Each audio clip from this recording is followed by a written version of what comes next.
bahwa saat ini industri transportasi itu sedang menghadapi kolaps. Minimal ada 3 tantangan terbesar, yaitu yang pertama perang dagang Tiongkok dan Amerika, kedua masifnya dampak pandemik COVID saat ini, dan yang ketiga turunnya harga minyak dunia.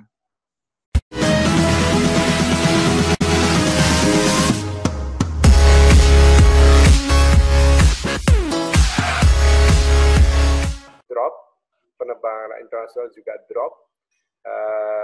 Dropnya sampai ke level hanya setengah juta gitu ya. Kemudian kereta juga menurun, kapal penumpang juga menurun, tapi yang menaik justru kereta barang dan kapal barang.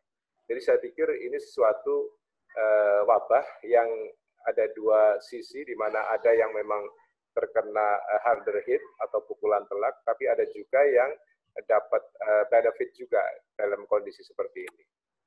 Nah, kalau di berbagai analisis memang market recovery ada berbagai skenario, tapi kalau kita lihat sampai hari ini yang rapid untuk bounce back sudah tidak valid. Ini analisis sebelumnya ya. Jadi 3 sampai 6 bulan akan bounce back itu kita bilang rapid. Kalau U-shape sekitar 6 sampai 9 bulan kita masih wait and see apakah bisa recover within 2020, tapi saya kira more than this untuk di aviation khususnya. Tapi saya nggak tahu, nanti kita dengarkan bersama dari 2 pembicara yang kita hadirkan malam hari ini. Kemudian bisa jadi kita menggunakan skenario yang prolong U-shape, jadi bisa 12 sampai 18 bulan ke depan. Saya pikir ini nanti yang coba kita elaborasi bareng-bareng dengan para pembicara. Yang secara umum sih, kalau transportation recovery strateginya paling nggak 3 poin: finance recovery, kemudian customer behavior-nya seperti apa yang harus kita lakukan perubahan-perubahan, kemudian restarting operations. Karena ini 3 poin touch point ini yang akan menjadi fokus untuk proses baik new normal maupun post-COVID-19 di skenario tadi. Kalau kita bilang U-shape atau prolong U-shape, ya berarti kekuatan cash flow kita ke depan yang menjadi poin. Kemudian ya kalau impact revenue loss-nya lebih dari 50% di dalam quarter 2 sampai quarter 4 dan terjadinya prolong U-shape, saya pikir ada 3 hal yang mungkin menjadi opsi-opsi. Apakah kita harus menggunakan inovasi organik, ya, organic innovations, atau bahkan inorganic growth. Mungkin kita harus melakukan KSO, joint operation, merger, acquisition, dan sebagainya, atau even we have to divest. Nah, ini topik-topik yang saya kira menarik, yang saya kira akan kita dengar pada malam hari ini, dan kita bisa melakukan question and answer lebih baik. Dan mungkin bagi kita ada yang bilang crisis is dangerous, tapi ada juga yang opportunity. Mungkin kita dari sisi positifnya saja, perusahaan-perusahaan yang akan mendapatkan atau bisa meng-create opportunity, paling tidak dia yang akan bisa menikmati atau bisa paling tidak melakukan restructuring, perbaikan, improvement gitu ya.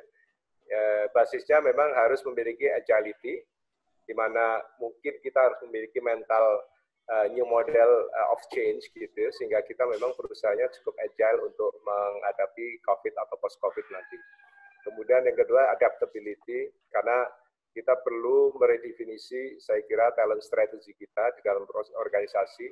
Karena kalau kita lihat organisasi ke depan harus benar-benar lebih terbuka, lebih fluid juga organisasinya, sehingga sangat fleksibel menghadapi berbagai stretching atau stressing dari kondisi wabah seperti ini. Jadi ini lesson learn yang akan menjadi training yang baik buat perusahaan manapun.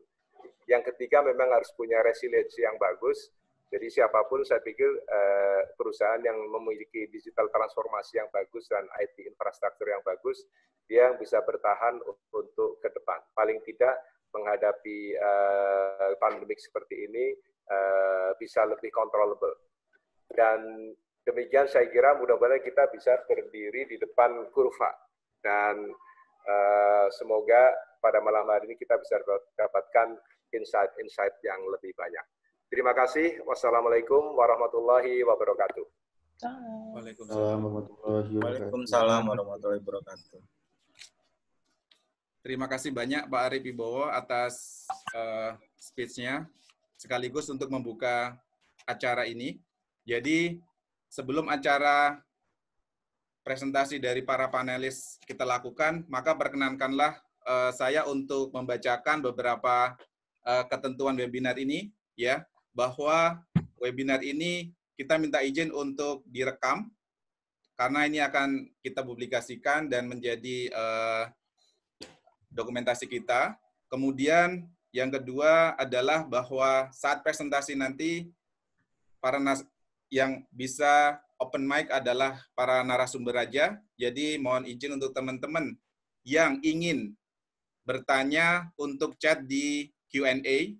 Nanti saya sebagai moderator akan mencoba membacakan beberapa pertanyaan yang terpilih. Untuk itu mohon diketik di Q&A. Kita tidak membuka open mic di sini. Sehingga langsung saja teman-teman yang sudah mempunyai pertanyaan tidak usah menunggu sesi ini presentasi selesai, bisa langsung dicoba untuk mengetikkan pertanyaan-pertanyaannya. Dan untuk diinformasikan bahwa acara CEO Talk kali ini adalah kerjasama dengan Strike Force, yaitu The Expert of Execution dengan Iluni MMUI. Dan kali ini sebelum COVID ini, kemudian tadi sudah banyak pertanyaan ketika kita belum mulai, kira-kira dampaknya seperti apa. Saya akan mencoba menukil beberapa dampak yang terjadi saat ini dari beberapa media, bahwa saat ini industri transportasi itu sedang menghadapi kolaps.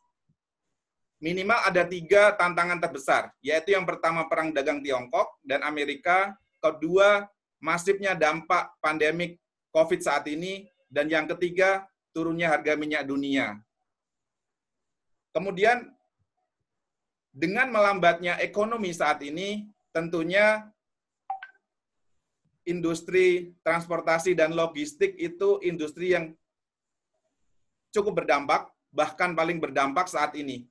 Karena banyak juga industri yang seperti Organda tidak hanya dia berdampak, tapi harus berhenti karena diwajibkan oleh pemerintah untuk tidak beroperasi. Ini nanti akan kita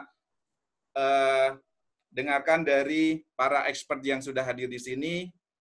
Kemudian dari data terakhir juga disampaikan bahwa terjadi penurunan kapal penumpang atau kapal ro-ro yang luar biasa, yaitu sekitar 75 bahkan 100%.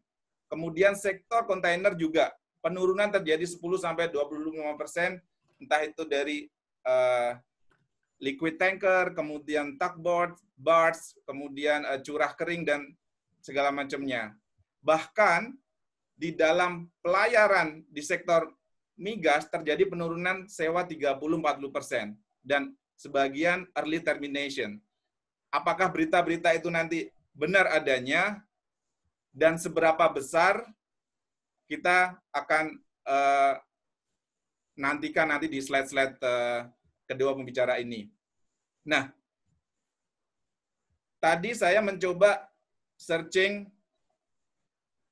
terkait dengan dampak dari krisis ini di industri transportasi.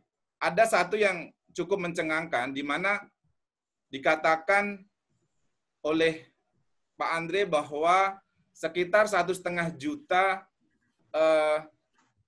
orang terdampak, bahkan di PHK, dirumahkan. Dan ini tentunya angka yang sangat besar. Itu saja sampai April.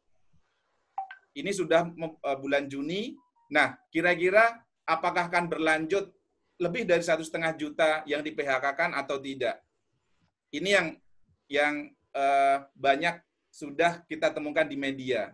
Bahkan Ketua DPD Organda DKI mengatakan kerugian angkutan umum 1 bulan di bulan April lalu adalah 30 triliun seluruh Indonesia. Yang akap saja adalah sekitar 10 triliun. Jadi ini adalah dampak yang luar biasa besar hanya 1 bulan. Nah, tentunya industri seperti ini transportasi, kemudian logistik, kita seperti urat nadi perekonomian, bahkan urat nadi di organ tubuh kita, ketika urat nadi itu mampu mengalirkan darah, atau kalau di dalam logistik adalah barang dan jasa barang jasa bahkan pergerakan manusia, maka industri perekonomian akan sehat. Tapi dengan kondisi seperti ini, kira-kira bagaimana para praktisi pelaku industri di transportasi ini mengatasi berbagai kasus atau isu yang saat ini dihadapi, yang betul-betul cash flow adalah menjadi hal yang sangat utama. Bahkan banyak dikatakan oleh Organda bahwa kemampuan para pengusaha di industri transportasi itu secara cash flow adalah 2,5 bulan ke depan. Which is ketika kita bicara bulan Maret, maka bulan Juni ini adalah cash flow yang sangat menipis kalau dari sekedar barang prediksi seperti itu. Nah, untuk itu pasti banyak pertanyaan-pertanyaan dari kita, terutama dari pelaku-pelaku industri transportasi dan logistik, kira-kira seberapa besar dampak di lapangan. Kemudian yang kedua adalah harapan apa yang ingin disampaikan atau dimintakan kepada pemerintah terkait dengan stimulus-stimulus, baik itu berupa stimulus fiskal, moneter, atau di operation gitu.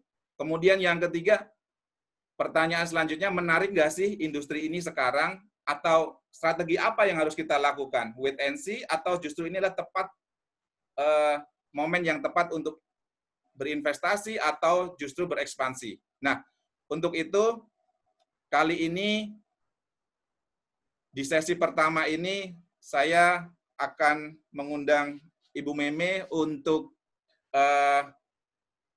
memberikan insight-nya untuk terkait di industri yang beliau pimpin.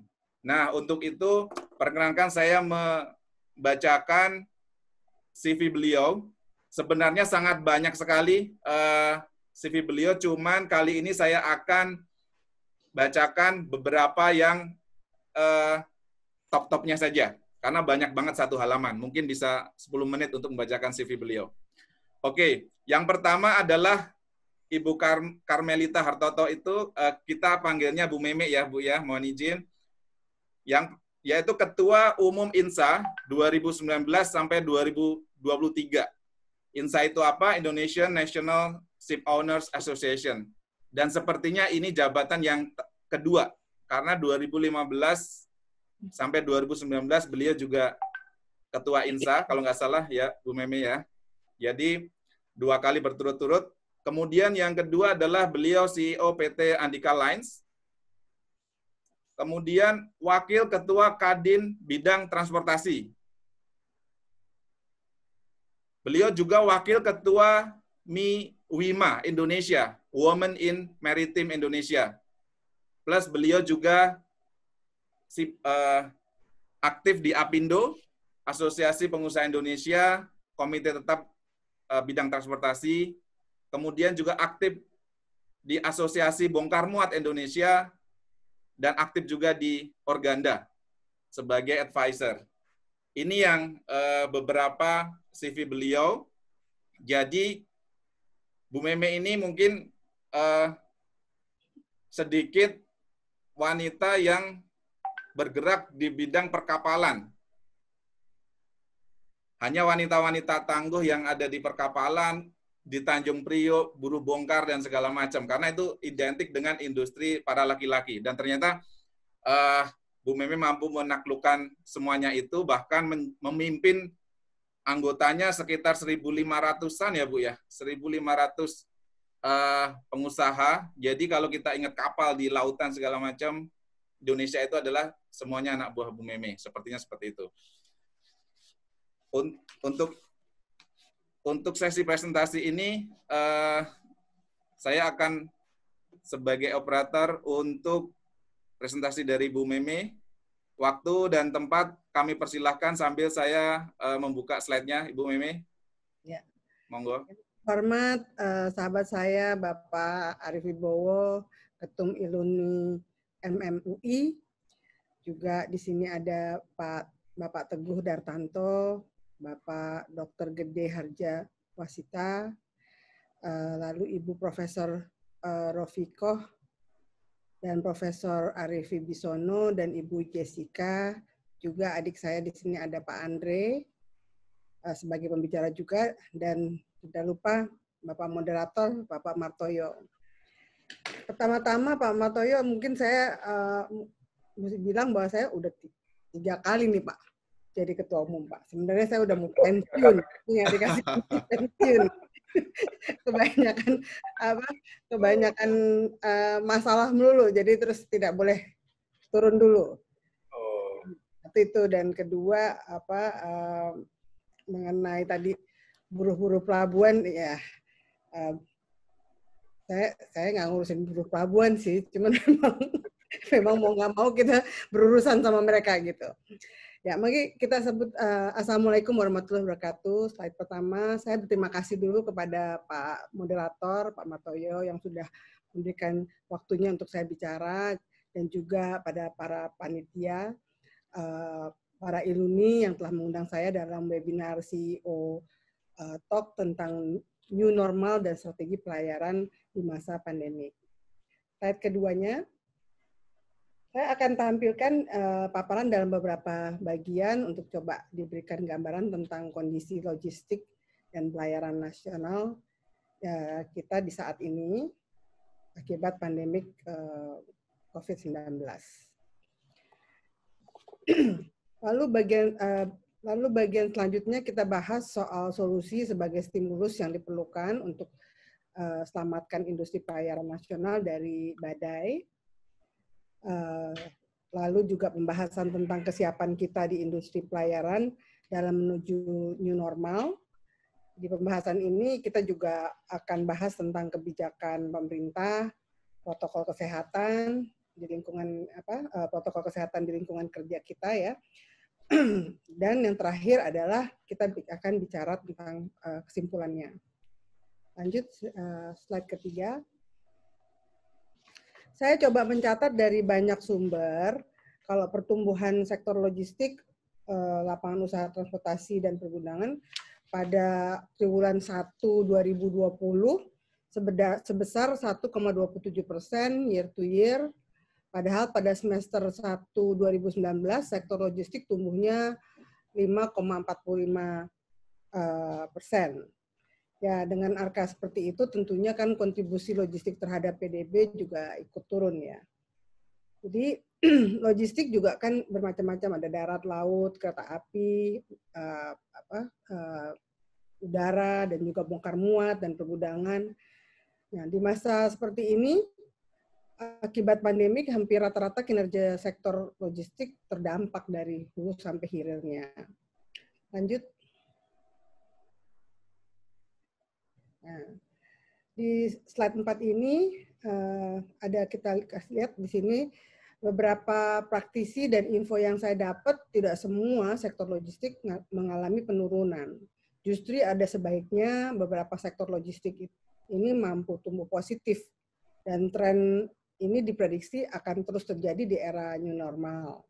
Seperti ini berkaitan dengan perubahan budaya konsumsi masyarakat di era digital yang dipercepat pertumbuhannya dengan terjadinya pandemik COVID-19. Misalnya saja sektor logistik e-commerce adalah sektor yang justru tumbuh positif. Perusahaan-perusahaan e-commerce di Indonesia membukukan kenaikan volume penjualannya mereka. Tapi memang sebenarnya jauh sebelum ini sektor e-commerce juga sudah menjadi pendorong utama ekonomi digital Indonesia. Jadi yang terbesar di ASEAN pada tahun lalu ya, dari tahun lalu sudah. Dan diprediksi nilai itu akan meningkat berkali-kali lipat. Nah, selain dari e-commerce, ada juga sektor logistik lainnya yang ikut tumbuh, seperti jasa pergudangan dan jasa pokok dan retail. Lanjut. Tadi di slide yang sebelumnya sudah ditampilkan satu sektor logistik. Sedang angkutan laut salah satu yang terdampak. Nah, sekarang saya coba gambarkan dampak COVID-19 bagi sektor pelayaran nasional yang lebih spesifik. Nah, karena pandemik ini, tekanan yang dirasakan pelayaran nasional merata hampir seluruh sektor angkutan laut, yaitu turunnya pendapatan perusahaan kita sekitar 25% sampai 100%. Misalnya pelayaran penumpang dan ro-ro penurunannya sampai 75 sampai 100%. Ini sebagai dampak diberlakukannya PSBB, yang mana bisa diartikan terjadi penutupan pelabuhan khususnya terminal penumpang. Ada daerah-daerah juga yang bupatinya tidak memperbolehkan istilahnya walaupun penduduknya mereka sendiri masuk pun tidak diperkenankan. Jadi mereka tidak buka. Apalagi pelayaran penumpang hanya diizinkan mungkin diisinya hanya 50%. Tidak seperti angkutan udara ya Pak Arief ya. Kan Pak Arief udah 70% Pak Arief nih. Kalau kita masih 10% itu. Iya, berat. Berat sekali gitu. Nah, kalau di sektor lainnya misalnya kontainer, tanker, offshore, truck and barge, khususnya dialami curah kering, truck and barge juga kesulitan cash flow kita. Karena naiknya jumlah piutang dagang, yang jumlah tempo, yang jatuh tempo, lantaran shipper kesulitan mengadakan penjualan. Jadi kalau UKM sekarang sudah dapat stimulus, kalau nggak ada yang beli juga nggak akan jalan tuh, gitu. Sama juga seperti kita. Oke, slide ke-6. Sekarang ini saya tampilkan beberapa stimulus yang kita butuhkan. Kita bersyukur juga bahwa dari sejumlah usulan yang kita minta, pemerintah sudah mengeluarkan yang namanya PMK nomor 44. Tapi masih ada stimulus yang masih kami tunggu-tunggu. Kayak misalnya dukungan sisi moneter untuk permodalan usaha bagi sektor transportasi nasional dan modal operasional untuk mengatasi cash flow kita. Karena selama ini beban bunga yang dikenakan terhadap sektor transportasi masih cukup tinggi dan para pengusaha juga kesulitan untuk membayar pinjamannya. Jadi seperti yang diketahui bahwa OJK sebenarnya sih sudah kasih petunjuk Bank Umum Nasional, tapi belum juga ada juknis yang lengkap. Masih katanya ini bank-banknya masih lambat sekali untuk bereaksi ya. Jadi rescheduling pinjaman masih belum diberikan, apalagi dengan bank-bank swasta juga agak sulit. Mereka malah selalu menyangkutkan kinerja para nasabahnya dan akan mempengaruhi performance juga ke depannya. Jadi masih sulit nih yang namanya OJK dan BI. Ya. Stimulus lainnya misalnya keringanan atau penundaan biaya-biaya di pelabuhan, terutama saat kapal idle atau menunggu kargo. Dan sisi operasional misalnya memberikan dispensasi perpanjangan sertifikat kapal, sertifikat crewing, selama sertifikat tersebut tersebut dapat ditunda dan tidak membahayakan aspek keselamatannya tentunya. Nah, ini sudah diberikan nih sama pemerintah. Jadi kalau urusan sama pemerintah, kalau nggak ada urusannya sama uang dikasih. Jadi kalau udah urusan uang kayaknya berat kita. Slide selanjutnya, slide 7 ya. Ya. Sebenarnya tantangan yang dihadapi pelayaran tidak hanya COVID-19 saja, tapi juga perang dagang Amerika dan Tiongkok tadi yang disebut ya, yang terjadi dari beberapa tahun terakhir ini. Selain itu juga anjloknya harga minyak dunia dan fluktuasi nilai tukar rupiah turun mempengaruhi kinerja pelayaran. Lagi zaman sulit begini sebenarnya tidak banyak strategi yang bertahan bagi perusahaan pelayaran. Karena tekanan terasa hampir merata pada seluruh sektor, juga nggak bisa mudah industri pelayaran untuk melakukan deviasi produk. Jadi kalau misalnya orang berharap bahwa kita ada bisa divisiasi, kita sulit gitu karena kapal kontainer yang ngangkat kontainer, kapal curah yang ngangkutnya ya batu bara gitu ya. Tapi kalau yang kalau mungkin di industri-industri lain masih bisa shifting kemana atau mengganti usaha yang berbeda. Tapi kalau di pelayaran agak sulit. Makanya yang bisa dilakukan pelaku usaha pelayaran paling hanya efisiensi saja dari pos-pos biaya mungkin bisa dikurangi.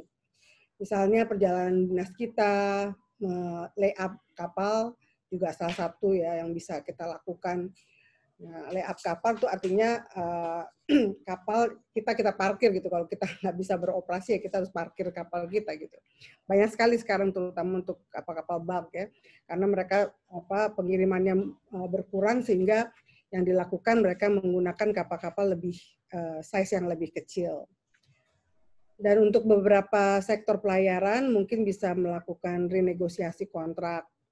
Ini pun sulit terjadi karena pengusaha jasa pun sedang kesulitan. Jadi sekarang kita juga malah kita juga seperti kayak SKK Migas atau K3S, mereka juga berusaha untuk tadi disebutin sama Pak Martoyo bahwa apakah kita ada renegosiasi yang memang terjadi seperti itu. Kita sih sebenarnya mintanya sebisanya tidak ada pengurangan jumlah kapal lah, tetap digunakan sejumlah yang ada sekarang ini. Kalau renegosiasi ya jangan banyak-banyak karena di tahun 2015 saja kita udah renegosiasi udah turun sampai 30%. Sekarang kalau turun lagi lebih banyak ya bengek nanti kita gitu kira-kira. Nah, sebagai mana dunia usaha lainnya melakukan outsourcing suatu tindakan efisiensi, kita juga di shipping juga melakukan seperti itu, misalnya di security, di driver, messenger, cleaning service, reception, HRD, ya, business process, IT, hal seperti itulah. Nah, work from home dan bisnis digitalisasi yang akan kita bahas nanti juga bagian dari tindakan efisiensi. Seberapa besar tindakan-tindakan efisiensi ini bisa ditekan biaya operasional belum pernah juga dilakukan survei ya untuk itu. Namun secara garis besar pastilah bisa menekan biaya. Paling tidak dari biaya transportasi dan SDM bisa menghemat. Walaupun dilema juga sebenarnya karena pemerintah mintanya kita untuk tidak ada PHK. Ya, jadi kita harus sebisanya SDM yang kita punya itu sebagai aset dari perusahaan, kita juga patut menaikkan kualitas dari SDM kita yang ada. Dengan mereka mungkin diikutkan training online atau sekolah lagi. Lanjut slide ke-8. Nah, pemerintah telah mengambil beberapa kebijakan yang terkait dengan new normal. Protokol kesehatan juga sudah diterbitkan IMO yang kemudian diadopsi oleh Kemenhub melalui surat edaran nomor 11 tentang pedoman rancangan tindakan contingency plan bagi pelaut dan pemilik atau operator kapal akibat COVID-19. Yang terbaru, pekan lalu gugus tugas juga telah mengeluarkan surat edaran tentang pengaturan jam kerja pada masa adaptasi kebiasaan baru atau new normal menuju masyarakat produktif dan aman coronavirus disease 2019 di wilayah Jabotabek. Surat edaran ini menjadi panduan bagi kita semua untuk menuju era new normal. Tujuan surat edaran ini jelas menghindari kerumunan khusus di transportasi publik, menjalani protokol kesehatan untuk mencegah penularan COVID-19. Tapi rasanya kalau kita tadi Andre, waktu kita bicara di Apindo juga kan mungkin ke depan kita perlu juga tadi harusnya pemerintah menyiapkan satu aplikasi ya, yang dimana seperti kalau kita pergi ke mall di Singapura itu pakai barcode, nah itu di situ nanti terlihat lah yang mana apakah kita sehat, pemerintah juga bisa tahu kan karena saat ini terus terang kalau Departemen Kesehatan dan gugus tugas tentunya mempunyai data-data lah yang mana-mana saja yang sudah dites rapid test atau swab test gitu ya, dan dengan menggunakan barcode seperti kayak di Singapura itu sebenarnya efektif juga. Jadi ketahuan orang-orang yang terkena atau yang yang masih yang ibaratnya kurang sehat itu berada di daerah-daerah mana-mana saja. Nah, itu mungkin pemerintah yang belum punya ini kelihatannya kita punya kesulitan ini untuk mendata itu semua. Slide 9.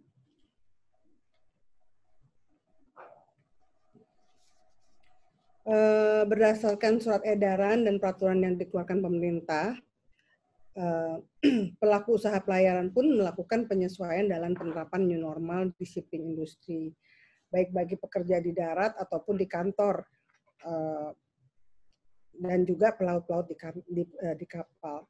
Untuk karyawan yang biasa bekerja di kantor, kami bagi ada 2 shift, yaitu work from home dan juga work from office. Yang bekerja di office harus disiplin menerapkan protokol kesehatan sebagaimana yang ditentukan oleh gugus tugas dan pemerintah.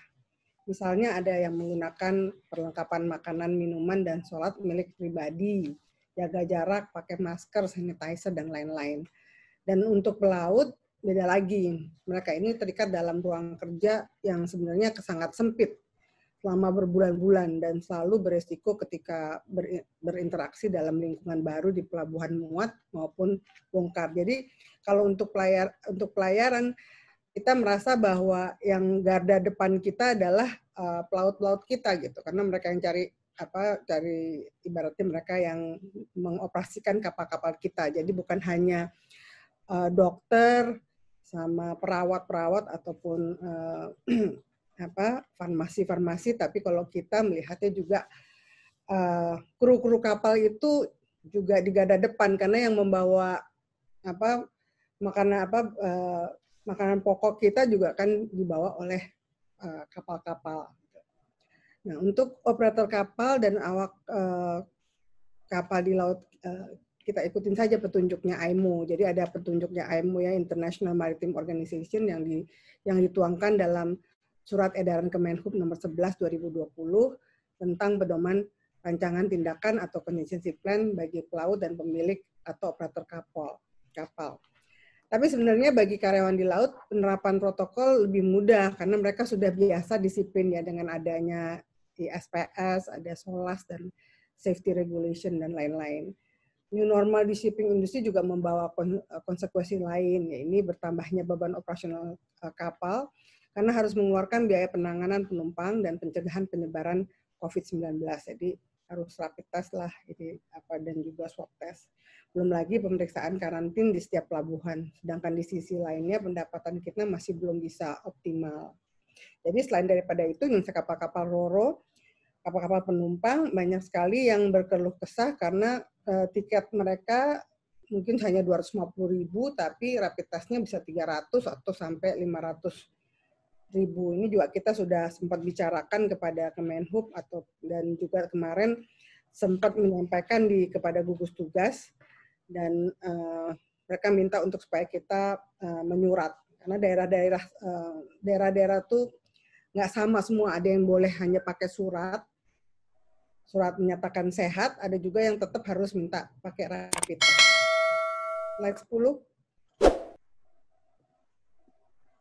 Ya, kita juga merasa beruntung karena jauh sebelum new normal di shipping industry, pelayaran tengah menuju era digitalisasi.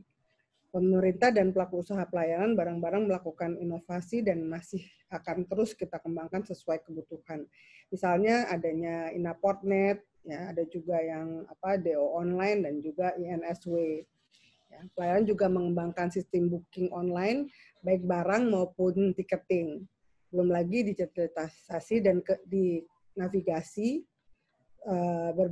berbasis Inmarsat dan juga Global Positioning System atau GPS, di mana navigator kita sudah tidak menggunakan navigasi astronomi lagi. Digitalisasi ini telah mendukung kelancaran kegiatan pelayaran di masa new normal yang sesuai dengan protokol kesehatan, yaitu menjaga jarak atau social distancing dan menghindari terjadi kontak individu. Slide 11. Ya. Operator pelayaran juga berinovasi menyongsong revolusi industri 4.0. Beberapa pelaku usaha pelayaran telah mengembangkan aplikasi dan sistem IT yang memudahkan kita untuk menggunakan jasa untuk melacak kargo-kargo kita, visibilitas rantai pasok end-to-end, juga merekam informasi tentang kapal, otomasi dokumen, dan mengetahui jadwal daripada pelayaran. Nah, di samping itu, masing-masing perusahaan juga mengembangkan digital informasi sendiri untuk jasa dan yang diberikan kepada seperti tiket online dan booking online. Seperti kalau yang booking online seperti kayak di kontainer kan bisa booking supaya untuk booking space lah gitu ya. Di pasar juga banyak bertumbuh jasa-jasa marketplace secara digital dan memudahkan para pengusaha memasarkan jasanya. Nah, slide ke-12. Nah, kami nilai kegiatan new normal perlu dukungan administrasi, operasional pelayanan, dan bidang kepelautan. Sebenarnya ini sudah kita sampaikan juga pada rapat dengan Balitbank, Kemenhub beberapa waktu yang lalu, dan kami usulkan kepada Kementerian Perhubungan diantaranya di bidang administrasi operasional kapal kita mengusulkan pengurusan dokumen-dokumen safety sertifikat dan registrasi atau pendaftaran kapal baru agar bisa jalan secara full online di kementerian dan kepelabuhan. Hal ini kan sejalan dengan Kepres nomor 5 tahun 2020, di mana kementerian, lembaga, dan kepala daerah diinstruksikan untuk mengambil langkah-langkah secara terkoordinasi dan terintegrasi untuk melaksanakan ekosistem logistik nasional, yaitu layanan pemerintah berbasis teknologi dan informasi. Ini ada di Kepres nomor 5 yang baru keluar itu. Lalu perpanjangan sertifikat COC, COE, dan COR, Certificate of Recognition bagi pelaut, agar dapat dilakukan secara online juga. Lalu untuk kapal feri passenger jarak dekat dalam wilayah 1 kabupaten atau provinsi, kita minta dipertimbangkan protokol kesehatannya. Jangan sampai biaya rapid test tadi yang saya sampaikan lebih mahal dari biaya penerbangan itu sendiri. Perlu dikedepankan di sini adalah fungsi kapal penerbangan adalah sekaligus infrastruktur layaknya jembatan. Jadi kapal seperti jembatan harusnya. Kita sudah bicara sebenarnya sama Kemenhub dan juga minta Kemenhub jadi menjembatani kita dengan gugus tugas.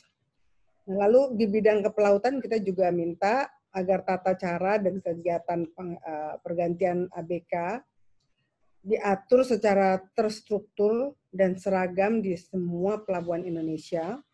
Jangan ada pelabuhan di Indonesia yang menolak pemberlakuan crew change karena kebijakan pemerintah lokal. Jadi kalau pemerintah lokalnya kadang-kala kita menghadapinya agak sulit karena kita udah di Kemenhub sudah sosialisasi, tapi mereka tetap berjalan dengan maunya mereka sendiri.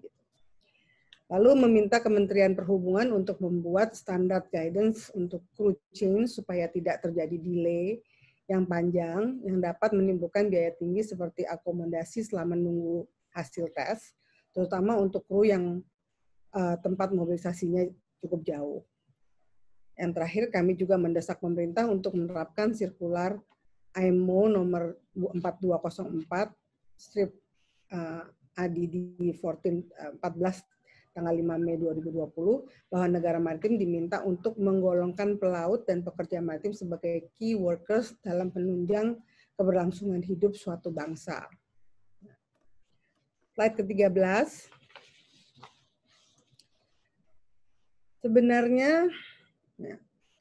Sebenarnya sulit untuk melihat prospek industri pelayaran ini era ketidakpastian karena sebelum tahu pandemik ini mau berakhir sampai kapan kita belum tahu. Tapi saya coba kasih gambaran secara singkat. Sektor pelayaran nasional terus mengalami pertumbuhan positif sejak diterapkannya asas kabotaj. Jumlah armada kapal kita melonjak dari 6.041 pada tahun 2005 menjadi 25.559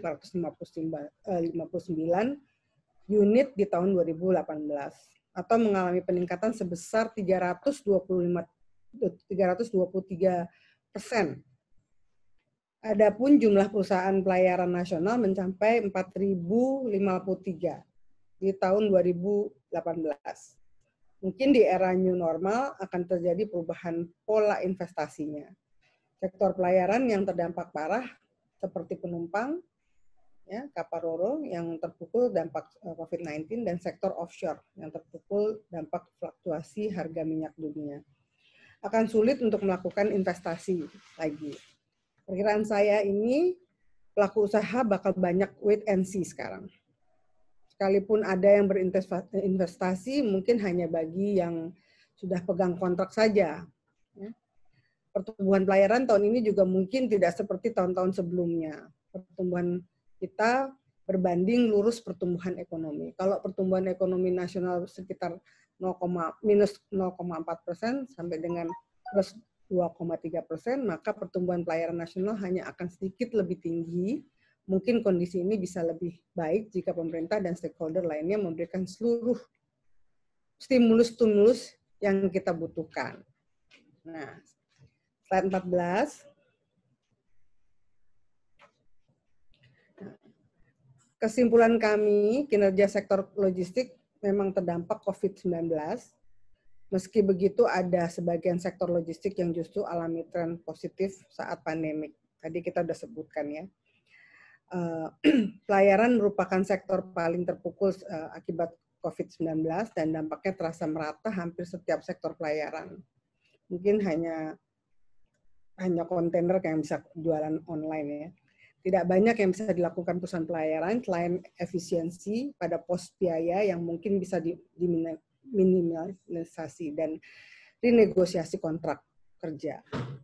Pelayaran akan melaksanakan protokol kesehatan sesuai panduan IMO dan Kemenhub dalam menerapkan new normal. Di sisi lain ada peningkatan biaya bagi operasional saat new normal. Pemerintah bersama pelayaran nasional telah dan akan terus berinovasi terkait digitalisasi di transportasi laut. Secara umum akan ada penurunan kinerja perusahaan pelayaran dan perusahaan akan bersikap wait and see. Meskipun demikian, stimulus dari pemerintah dan sektornya membuat pelayaran masih memiliki peluang untuk bertahan. Mungkin ini saja dari saya. Mohon maaf kalau ada yang kurang berkenan. Wassalamualaikum warahmatullahi wabarakatuh. Terima kasih. Waalaikumsalam warahmatullahi wabarakatuh. Terima kasih banyak Ibu Meme atas paparannya yang sangat komprehensif. Banyak sekali tadi di poin kesimpulannya dari inovasi, digitalisasi, kemudian efisiensi, dan era new normal. Nah, untuk pertanyaan sudah sangat banyak, tapi nanti kita tunda dulu. Kali ini kesempatan presentasi kedua oleh panelis yang kedua adalah untuk Pak Andre. Sebelumnya, mohon izin untuk memperkenalkan Pak Andre. Dari sekian banyak CV-nya, saya akan bacakan beberapa saja. Ini aja beberapa ya. Yang pertama adalah Pak Andre saat ini adalah Direktur Utama PT Big Bird Pusaka, kemudian Direktur PT Bluebird Tbk, kemudian Komisaris Utama PT Iron Bird Transport, Direktur PT Pusaka Citra Joko Sutono, kemudian untuk organisasi saat ini Ketua Komite Tetap Bidang Perhubungan Darat Kadin Indonesia, Ketua Umum Dewan Pimpinan Pusat Organda, Ketua Komite Darat dan Kereta Api Asosiasi Pengusaha Indonesia, APindo, Wakil Ketua Umum Bidang Angkutan Darat DBP Alfi. Jadi, itu sebagian dari CV Pak Andre, dan untuk waktu dan kesempatannya langsung saya serahkan ke Pak Andre untuk 20 menit presentasi, dan mohon teman-teman panitia bisa dibantu untuk slide share. Udah bisa Pak Andre? Oke. Baik, dibantu dari tim. Assalamualaikum warahmatullahi wabarakatuh. Salam sejahtera buat kita semua. Om Swastiastu, Namo Buddhaya, salam kebajikan.